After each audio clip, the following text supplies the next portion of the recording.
السلام علیکم۔ ہمارے چینل وائس آف کتاب میں آپ کا استقبال ہے۔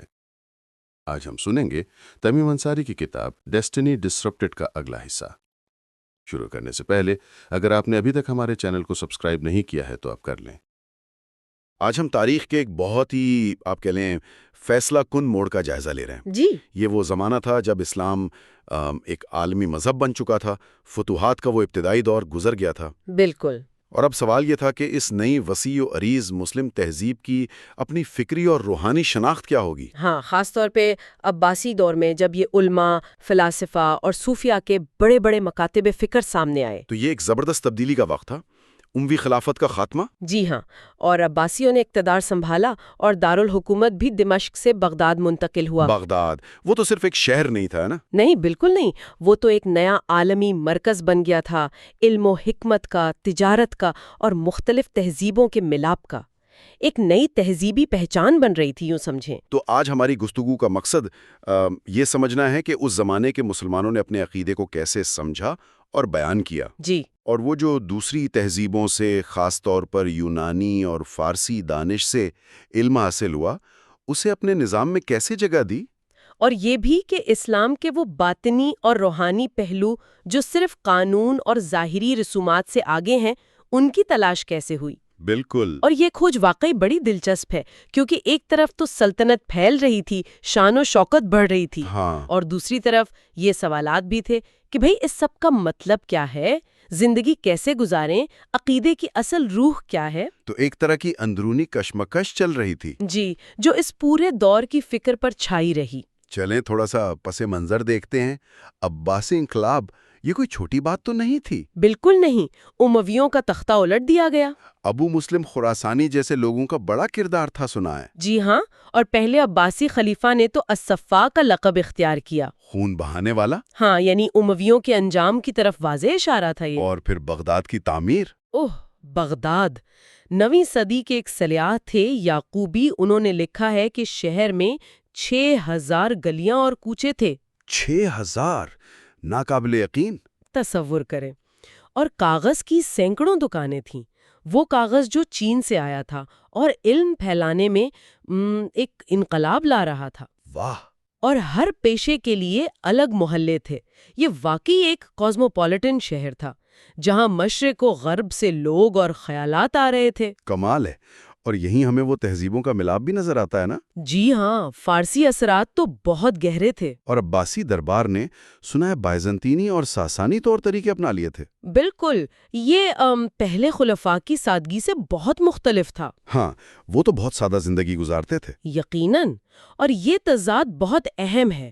ایک طرف یہ نئی شاہانہ سلطنت، بڑے انتظامی ڈھانچے، دربار، جی، اور دوسری طرف اسلام کے ابتدائی زمانے کے وہ تصورات جو سادگی، مساوات اور دنیا سے بے رغبتی پر زور دیتے تھے۔ تو یہیں سے وہ فکری جستجو شروع ہوئی کہ ان دونوں میں توازن کیسے ہو۔ بالکل۔ تو اس جستجو میں سب سے پہلے کردار کن کا تھا؟ شاہد علماء کا، جو وہ شریعت اور عقیدے کی وضاحت کر رہے تھے۔ جی، بنیادی طور پر۔ پیغمبر اسلام کے بعد اس وضاحت کی ضرورت کیوں پڑی؟ دیکھیں، بنیادی وجہ یہ تھی کہ جیسے جیسے اسلام پھیلا، نئی قومیں، نئی ثقافتیں دائرہ اسلام میں آئیں، نئے مسائل سامنے آئے۔ صحیح۔ تو یہ واضح کرنا ضروری ہو گیا کہ مسلمان ہونے کے بنیادی تقاضے کیا ہیں۔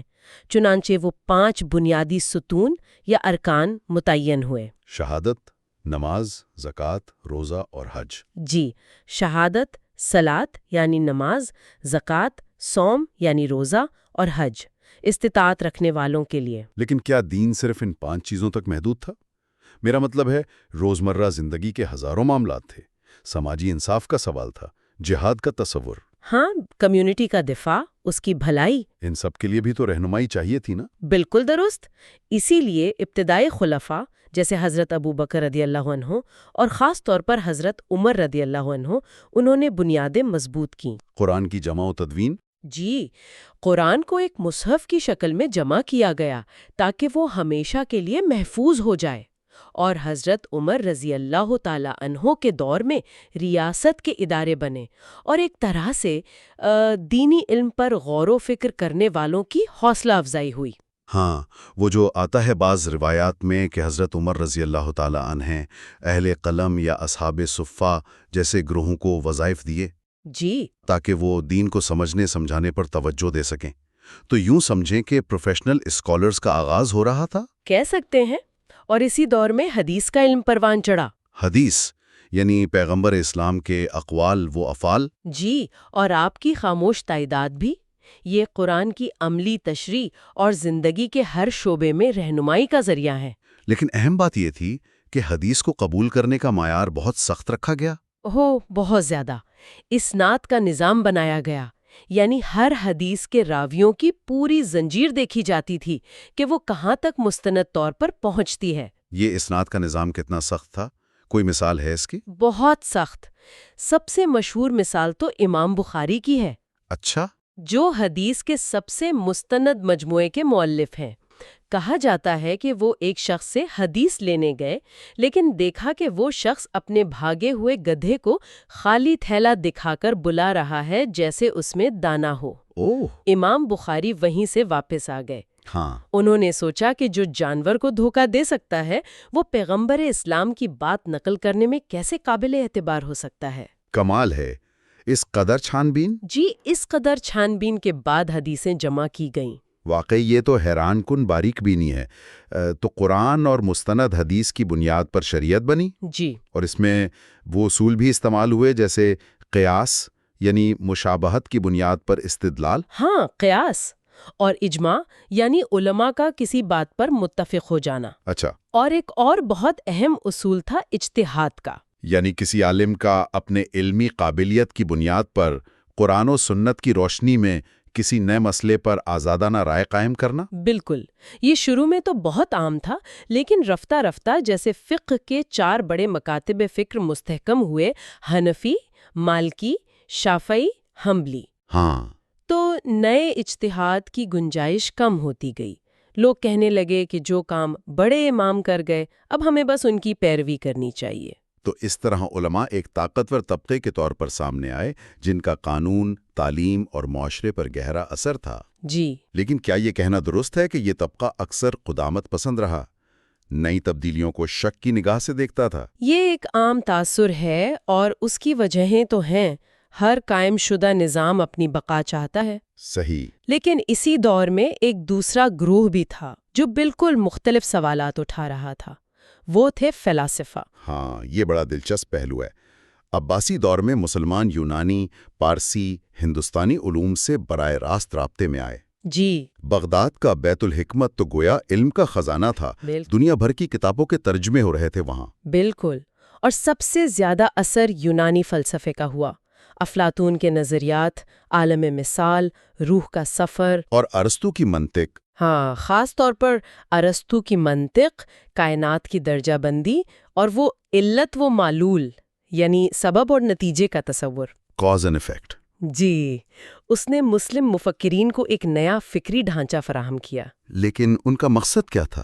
کیا وہ یونانی فلسفے کو اسلام پر غالب کرنا چاہتے تھے؟ نہیں، اصل میں ان کا بنیادی مقصد یہ ثابت کرنا تھا کہ عقل اور وحی میں کوئی تضاد نہیں۔ اچھا، وہ سمجھتے تھے کہ اللہ نے ہمیں عقل بھی دی ہے اور وحی بھی، تو ان دونوں میں ہم آہنگی ہونی چاہیے۔ الفارابی نے کہا کہ فلسفہ یا عقل روح کو پاک کرتی ہے تاکہ وہ وحی کو سمجھ سکے۔ جی بالکل، اور ابن سینا، ابن رشد، ایورویس، یہ عظیم نام اسی کوشش کی مثالیں ہیں۔ انہوں نے فلسفے کے ساتھ ساتھ طب اور دوسرے علوم میں بھی کمال حاصل کیا۔ اور یہ بھی تو ہے کہ اس زمانے میں جسے ہم آج سائنس کہتے ہیں، نباتات کا علم، بصریات، یہ سب فلسفے اور دینیات کے وسیع تر علم کا حصہ تھے۔ بالکل، اسی عقلی رجحان کی ایک انتہا ہمیں معتزلہ کے مکتب فکر میں نظر آتی ہے۔ معتزلہ علیحدگی اختیار کرنے والے۔ جی، ان کا بنیادی نقطہ توحید یعنی اللہ کی وحدانیت پر شدید زور تھا۔ لیکن ان کا طریقہ علماء سے مختلف تھا۔ وہ عقل کو وحی کے برابر درجہ دیتے تھے۔ جی ہاں، اور یہ کہتے تھے کہ قرآن مخلوق ہے، یعنی اللہ کا کلام تو ہے مگر ازلی نہیں، وقت میں تخلیق ہوا۔ بالکل، جس کا مطلب یہ تھا کہ قرآن کے معنی کو حالات کے مطابق سمجھا جا سکتا ہے، لفظی طور پر نہیں۔ یہ تو بڑا انقلابی خیال تھا۔ بہت زیادہ، اور اس سے بھی آگے بڑھ کر وہ اللہ کی صفات جیسے رحم، علم، قدرت ان کو اللہ کی ذات کا حصہ نہیں مانتی تھیں۔ اچھا، وہ کیوں؟ ان کا کہنا تھا کہ اللہ کی ذات اتنی واحد اور بسیط ہے کہ اس میں کوئی تقسیم نہیں ہو سکتی۔ یہ صفات دراصل ہمارے سمجھنے کے انداز ہیں، نہ کہ اللہ کی ذات کے مستقل حصے۔ یعنی انسان کے فہم کی حدود کا بیان تھا یہ۔ ایک طرح سے جی، اور وہ یہ بھی مانتے تھے کہ نیکی اور بدی کا فیصلہ عقل سے کیا جا سکتا ہے، وہی صرف اس کی تصدیق کرتی ہے۔ معتزلہ کا یہ رویہ شدید تنازع کا باعث بنا۔ ایک دور آیا جب عباسی خلفاء نے نظریات کو سرکاری عقیدہ بنا دیا۔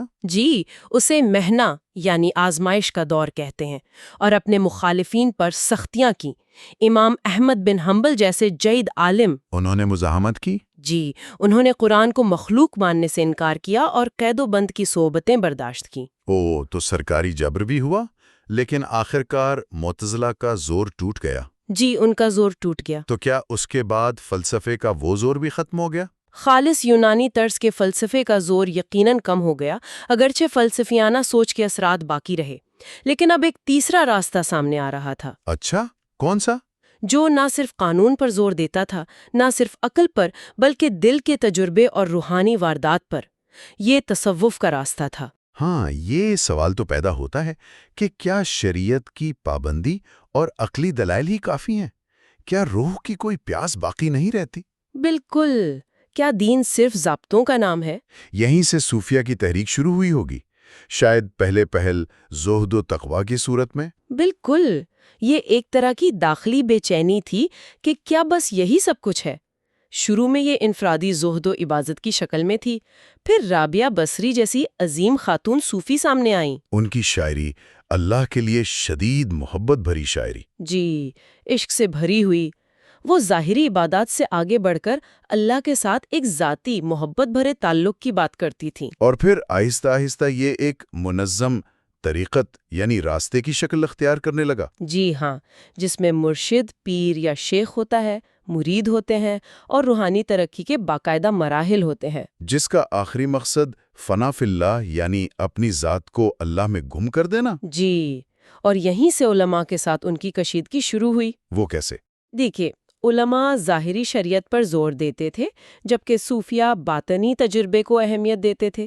صوفیہ بعض اوقات ایسی باتیں کہہ جاتے، شطحیات، جو بظاہر شریعت کے خلاف لگتی؟ ہاں، یا ان سے کرامات یعنی معجزے جیسی چیزیں منسوب ہونے لگیں۔ اس کی سب سے ڈرامائی مثال تو شاید منصور حلاج کی ہے۔ ان کا وہ نعرہ انا الحق، میں ہی حق ہوں۔ جی، وہ آج تک متنازعہ ہے۔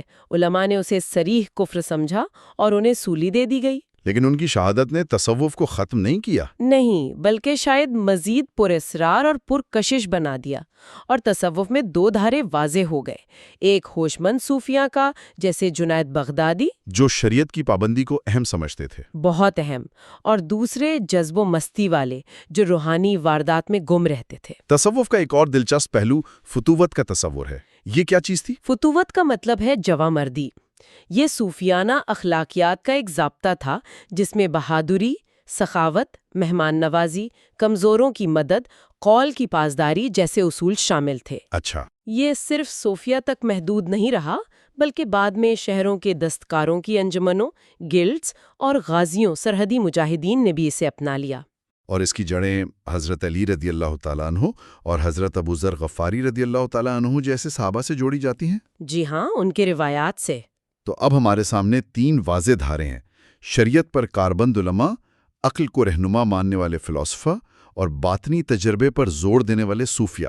جی، اور ان میں اکثر ٹکراؤ رہتا تھا۔ ایسے میں امام غزالی کا ظہور ہوتا ہے، ایک بڑا نام ہے۔ ان کا کیا کردار تھا؟ امام غزالی ایک عہد ساز شخصیت ہیں۔ وہ ایک ایسے وقت میں آئے جب عباسی خلافت کمزور ہو چکی تھی، سلجوق ترکوں کا غلبہ تھا، اور اندرونی طور پر باطنیہ یعنی حشاشین جیسے گروہ بھی تھے۔ جی، جو اسلام کی بنیادوں کو چیلنج کر رہے تھے۔ معاشرے میں ایک بے یقینی کی کیفیت تھی۔ غزالی خود تو ایک بہت بڑے عالم اور مدرس تھے، راسخ العقیدہ اسلام کے دفاع کے لیے مشہور۔ بالکل۔ انہوں نے تو فلسفے پر سخت تنقید کی تھی۔ ان کی کتاب تحفۃ الفلاسفہ، جی ہاں، فلسفیہ کی بے ربطی یا عدم مطابقت، یہ بہت مشہور ہے۔ اس میں انہوں نے خاص طور پر فلسفیوں کے علت و معلول کے نظریے کو چیلنج کیا۔ یعنی کاز اینڈ ایفیکٹ کو۔ جی، انہوں نے کہا کہ آگ روئی کو نہیں جلاتی بلکہ یہ اللہ کا حکم ہے کہ جب آگ روئی کے قریب آتی ہے تو وہ جل جاتی ہے، اللہ چاہے تو نہ جلائے۔ یعنی ہر واقعہ براہ راست اللہ کی مرضی سے ہوتا ہے، فطری قوانین کی اپنی کوئی لازمی طاقت نہیں؟ ان کے نزدیک جی، اس نظریے نے خالص عقلی فلسفے اور شاید آزادانہ سائنسی تحقیق کی حوصلہ شکنی کی۔ یہ تو بہت بڑا دعویٰ تھا، یعنی دنیا میں جو کچھ ہو رہا ہے وہ فطری قوانین کے تحت نہیں بلکہ ہر لمحہ خدا کی براہ راست مداخلت سے ہو رہا ہے۔ یہی ان کا موقف تھا۔ لیکن پھر سنا ہے کہ غزالی خود ایک گہرے روحانی بحران سے گزرے۔ بالکل، وہ شہرت اور علم کی بلندیوں پر تھے، لیکن انہیں شدید داخلی بے اطمینانی محسوس ہوئی۔ انہیں لگا کہ صرف علم کافی نہیں ہے۔ تو انہوں نے کیا کیا؟ وہ سب کچھ چھوڑ چھاڑ کر کئی سال تک ایک صوفی درویش کی طرح پھرتے رہے، ریاضتیں کیں۔ اور اسی تجربے نے انہیں بدل دیا؟ جی، اور اسی تجربے کے بعد انہوں نے اپنی شاہکار کتاب احیاء علوم الدین یعنی دینی علوم کا زندہ کرنا لکھی۔ اس کتاب کا کمال کیا ہے؟ اس کا کمال یہ ہے کہ اس نے تصوف کو، جو پہلے اکثر مشکوک سمجھا جاتا تھا، راسخ العقیدہ سنی اسلام کے دائرے میں لا کر قبول عام بخشا۔ اچھا۔ غزالی نے دلیل دی کہ شریعت کا ظاہری علم ضروری ہے، لیکن اس کے ساتھ دل کی پاکیزگی اور اللہ سے محبت کا باطنی تجربہ یعنی تصوف بھی لازمی ہے۔ انہوں نے دونوں کو جوڑ دیا۔ تو گویا انہوں نے علماء اور صوفیاء کے درمیان ایک پل کا کام کیا؟ بالکل، ایک بہت بڑا مصالحتی کردار ادا کیا۔ لیکن ان کے خیالات کے کچھ اور پہلو بھی تو تھے، مثلا خواتین کے بارے میں۔ ہاں، یہ پہلو بھی اہم ہے۔ غزالی نے اس وقت کے سماجی ڈھانچے کو مضبوط کیا۔ انہوں نے خواتین کے لیے پردہ، گھر کی چار دیواری اور عوامی زندگی سے علیحدگی پر زور دیا۔ ان کے نزدیک عورت کا اصل مقام گھر تھا اور مرد کا باہر۔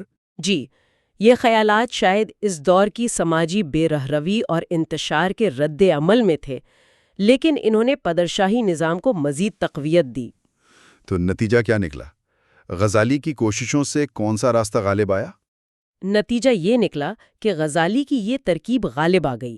تصوف کو اسلامی فکر میں ایک جائز اور محترم مقام مل گیا، بشرطے کہ وہ شریعت کی حدود میں رہے۔ اور علماء اور صوفیاء کے درمیان جو شدید خلیج تھی وہ کم ہو گئی؟ کافی حد تک کم ہو گئی۔ دوسری طرف وہ خالص عقلی فلسفہ جو وحی سے آزاد ہو کر کائنات کو سمجھنا چاہتا تھا، وہ پس منظر میں چلا گیا۔ تو اسلامی فکر کا غالب رخ شریعت اور تصوف کے امتزاج کی طرف ہو گیا۔ جی بالکل۔ تو آج کی اس ساری گفتگو کا خلاصہ یہ ہے کہ عباسی دور جو مسلم تہذیب کا ایک سنہرا دور کہلاتا ہے، صرف شان و شوکت کا دور نہیں تھا۔ نہیں، بلکہ گہری فکری اور روحانی کشمکش کا دور بھی تھا۔ اسی دور میں شریعت کی بنیادیں مزید واضح ہوئیں، عقلی فلسفہ عروج پر پہنچا اور پھر زوال پذیر ہوا۔ اور تصوف ایک متنازع تحریک سے ترقی کر کے اسلامی فکر کا ایک مرکزی دھارا بن گیا، خاص طور پر امام غزالی کی کوششوں کے بعد۔ بالکل۔ اور یہ تینوں پہلو، قانون کی پاسداری علماء، عقل کی روشنی فلسفہ اور دل کی گہرائی صوفیہ، یہ مل کر ہی اسلامی تہذیب کی وہ بھرپور اور متنوع تصویر بناتے ہیں جس کے اثرات آج تک موجود ہیں۔ تو یہ کوئی یک رخی تہذیب نہیں تھی، اس میں بہت سے رنگ اور بہت سی بحثیں شامل تھیں۔ یقیناً۔ اور شاید آج کے سننے والوں کے لیے سوچنے کی بات یہ ہے کہ یہ توازن، قانون کی پیروی، عقلی سوالات اٹھانے کی ہمت اور روحانی تجربے کی لگن کے درمیان جو عباسی دور میں تشکیل پایا تھا، آج کے جدید چیلنجز، نئی علمی دریافتوں اور بدلتی ہوئی دنیا میں کیسے قائم رہتا ہے؟ کیا یہ توازن بدل رہا ہے یا اس کی نئی شکلیں سامنے آ رہی ہیں؟ یہ سوال آج بھی اتنا ہی اہم ہے جتنا 1000 سال پہلے تھا۔ ایسے اور خلاصوں کے لیے وائس آف کتاب کو لائک، شیئر اور سبسکرائب ضرور کریں۔ آپ اور کون سی کتاب کا خلاصہ سننا چاہتے ہیں؟ کامنٹ کر کے بتائیں۔